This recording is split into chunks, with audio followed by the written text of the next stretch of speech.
राधे राधे दोस्तों। तो आज हम एक स्टोरी पढ़ेंगे जिसका नाम है पिकनिक पार्ट 11। पहले मैं आपसे कुछ क्वेश्चंस पूछ लेती हूँ। क्या कभी आपने किसी की मदद की है? किसी की मदद करके आपको कैसा लगता है? अब मैं आपको थोड़े और बता देती हूँ।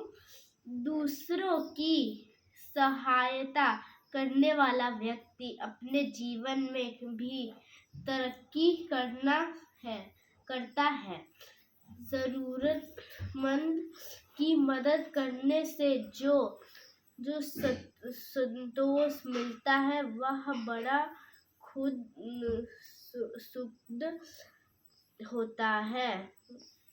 आओ इस कहानी से हम जानते हैं कि नीलेश और उसके साथियों ने माली की मदद कैसे की।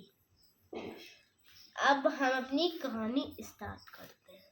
अध्यापिका जी हमें पिकनिक पर लेकर आई थी। पार्क में चारों तरफ बच्चे ही बच्चे खेलते कूदते नजर आ रहे थे।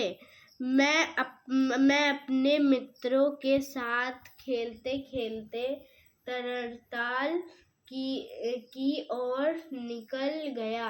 अचानक मेरे मित्र ईशान का ध्यान एक फटे कोट की तरफ गया जो एक पेड़ की डाल पर टंगा था।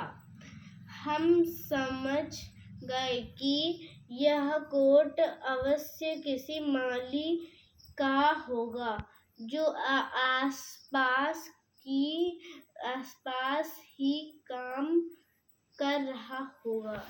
ईशान बहुत शैतानी करता था। उसने हमसे कहा, मित्रों, क्यों ना हम यह कोट कहीं छिपा दे।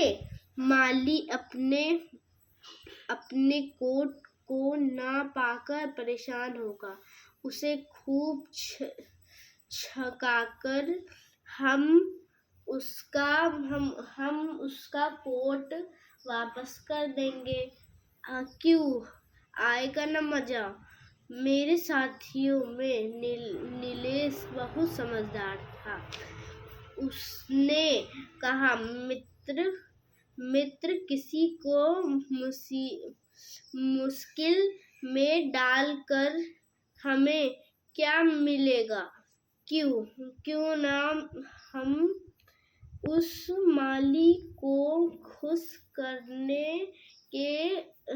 करने का कोई उपाय सोचें। सब मिलकर सोचने लगे कि क्या किया जाए। नीलेश ने सुझाव दिया कि क्यों ना हम अपने जेब खर्च के पैसे में से कुछ रुपए निकाल कर उसकी जेब में डाल दें। नीलेश ने कहा, और हम अपनी टॉफी, चॉकलेट और बिस्कुटों से भी तो उसकी जेब भर सकते हैं। सभी बच्चों को नीलेश की बात अच्छी लगी। देखते ही देखते कोट की जेबें रुपयों, चॉकलेट और टॉफियों से भर गई और हम सब छिपकर माली के आने की प्रतीक्षा करने लगे। चलो यहाँ से चलें। कब तक यूं ही माली की प्रतीक्षा करते रहेंगे। चैताली बोली। चैताली एक लड़की का नाम था। चैताली बोली, हाँ अध्यापिका जी, हमें ढूंढ रही होंगी।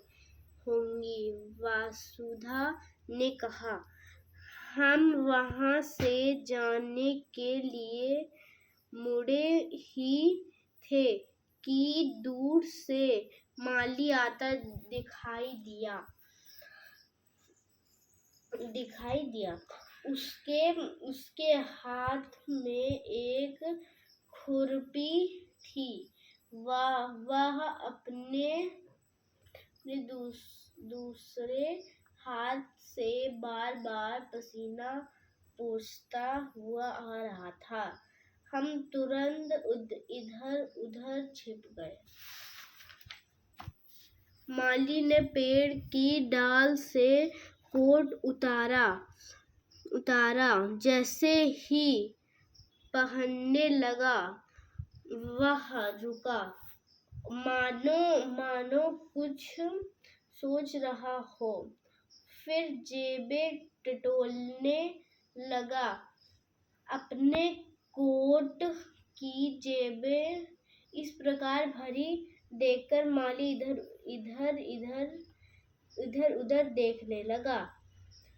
चारों ओर किसी को न देख वह वहीं बैठ गया और दोनों हाथ ऊपर उठाकर ऊंची आवाज में बोला, हे ईश्वर, तू सबके मन की इच्छा जानने वाला है।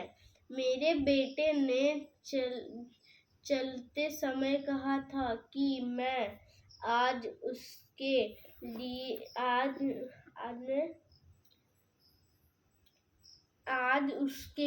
लिए टॉफियां और चॉकलेट लाऊं। लेकिन जेब में फूटी कौड़ी भी नहीं थी। तूने तो आज छप्पर फाड़कर दे दिया। माली के ये शब्द सुनकर पेड़ों के पीछे छिपे बच्चों के चेहरे खुशी से खिल गए। आज उन्होंने अनजाने में ही सही पर एक जरूरतमंद की मदद की थी। सबके मुख पर संतोष का भाव था।